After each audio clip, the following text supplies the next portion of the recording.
होशियारपुर नाम के एक गांव में एक छोटा सा परिवार रहता था, जिसमें कमला नाम की औरत और उसके बेटे थे।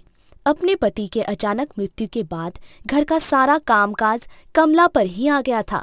दोनों बेटों की परवरिश और पढ़ाई लिखाई में ही उसका सारा जीवन निकल गया। लेकिन जब उसके बच्चे बड़े हुए तो कमला को एक बड़ा फैसला लेना था। अरे कमला बहन, तुम यहाँ आओ, अंदर आओ। क्या हुआ? सब ठीक तो है ना? मुनीम जी, आप तो जानते ही है ना, मेरे दोनों बच्चों को बड़ी मुश्किल से पाला है मैंने। अब उनके शहर जाकर कॉलेज पढ़ने का टाइम आ गया है। मेरे पास इतने पैसे भी नहीं है कि मैं उन दोनों को आगे पढ़ा सकूं। यदि एक बेटे को नहीं पढ़ाया तो उसके साथ अन्याय होगा। इसमें मैं क्या करूं? तुम शांत हो जाओ और यह बताओ कि दोनों में से होशियार कौन है?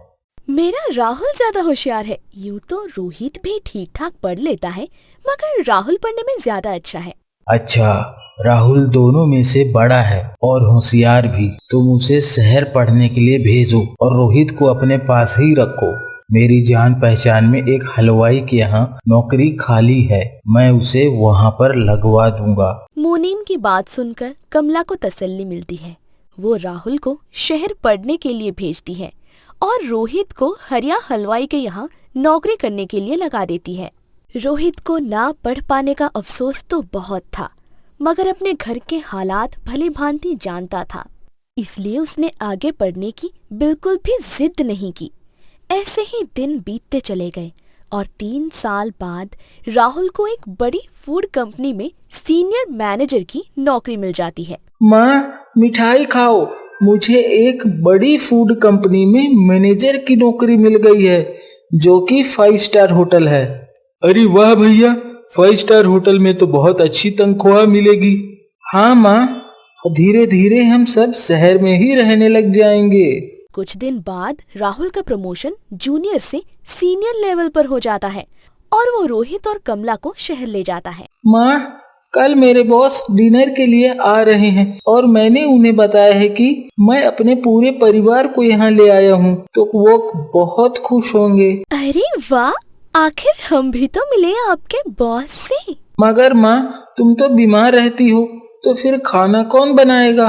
मैं बना दूंगा खाना सब लोगों का। भैया, जब तुम पढ़ रहे थे मैंने हलवाई के साथ बहुत काम सीख लिया है। तुम देखना, मैं ऐसा खाना बनाऊंगा कि खाने के साथ सभी उंगलियां चाटते रह जाएंगे।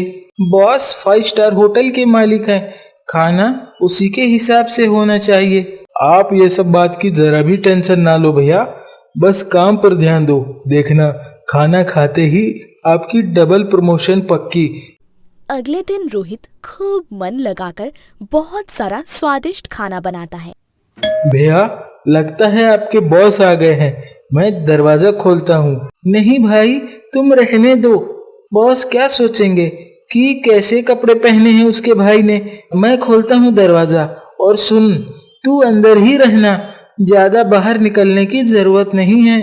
रोहित ये सब सुनकर बहुत उदास हो जाता है और बिना कुछ कहे अंदर जाकर डाइनिंग टेबल सजाने लगता है। आइए सर, आइए। खम्मा घनी राहुल। घनी खम्मा सर। अरे राहुल, तेरा घर तो घना फूट रहा है।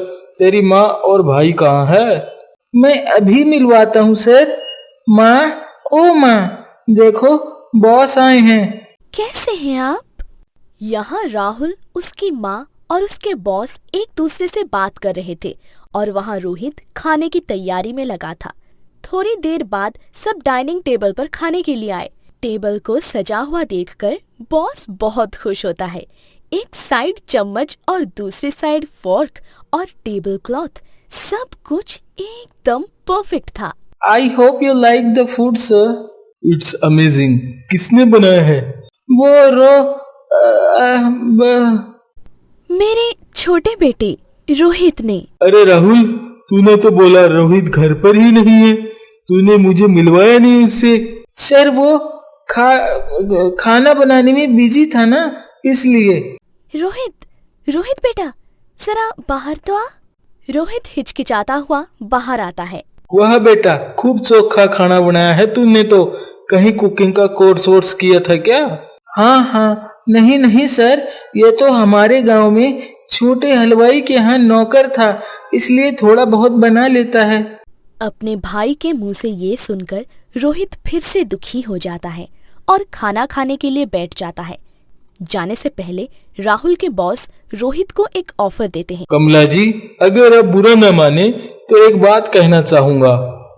आपका बेटा बहुत टैलेंटेड है, हमें एक नए शेफ की जरूरत है, तो क्या रोहित शेफ की नौकरी करना पसंद करेगा? नहीं बॉस, ये तो ऐसे ही थोड़ा बहुत बना लेता है। वह तुम्हारी टेंशन नहीं है राहुल, बस खाना एक नंबर चाहिए और कुछ नहीं। एक काम करो, कल तुम राहुल के साथ ऑफिस आ जाना और वहीं पर एक डिश बनाकर खिला देना।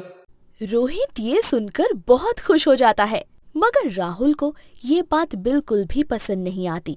अगले दिन रोहित वहां पहुंचकर अपनी डिश बनाने लगता है। ये लो sir, dal baati churma with Rajasthani taste. वाह, खूब बढ़िया टेस्ट है भाई, मजा आ गया। क्या आपको अच्छी लगी सर? क्या मैं टेस्ट कर सकता हूँ? अरे यह तो बहुत अच्छी है। क्यों, क्या हुआ? चौंक गया ना? क्या हुआ सर, मैं कुछ समझा नहीं। राहुल, अब तुम खुद बताओगे या मैं बताऊं?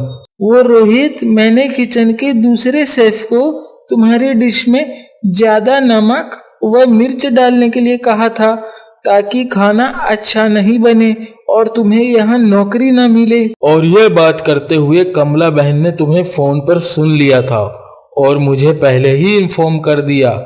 इससे पहले वह शेफ कुछ कर पाता, उसे मैंने नौकरी से ही निकाल दिया था। मगर भैया ऐसा क्यों? You are fired Rahul. नहीं सर, मेरा भाई दिल का बुरा नहीं है।